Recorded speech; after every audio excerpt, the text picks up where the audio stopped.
Nathaniel Hackett and Aaron Rodgers getting a little more creative. Do you think that was just a matter of Aaron and Nathaniel getting back on the same page, the chemistry coming back together? Did you see something that caused this change, or was it just them getting more comfortable with each other?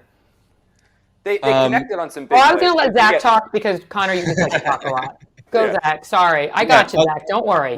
I was going to say, I found it funny that after the game, Aaron Rodgers went out of his way to share an anecdote about how this week he went up to Nathaniel Hackett and said, we should do that play where we have both the running backs in at the same time.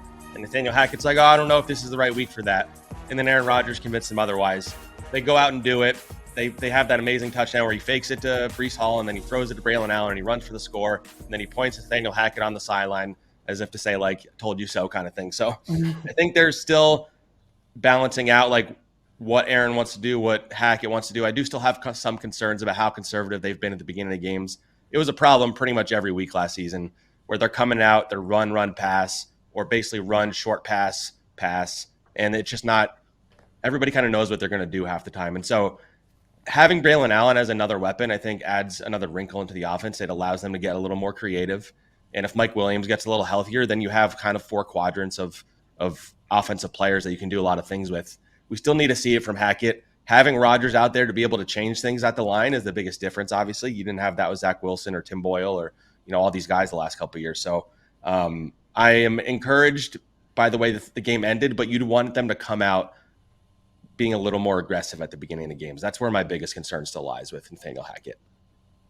Yeah, and what's promising for me is just that you did see it was again comparable defenses, better in week 2 than week 1.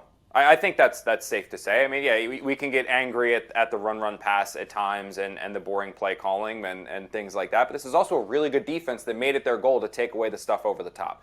So if you're taking away the stuff over top and then you miss some things underneath, it thwarts drives.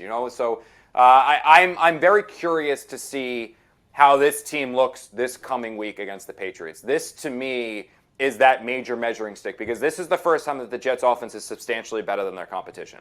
And they should have a coaching advantage, too. I genuinely do believe that. And if that's the case, this should be now 3 weeks into the season. You've had camp. You've had OTAs.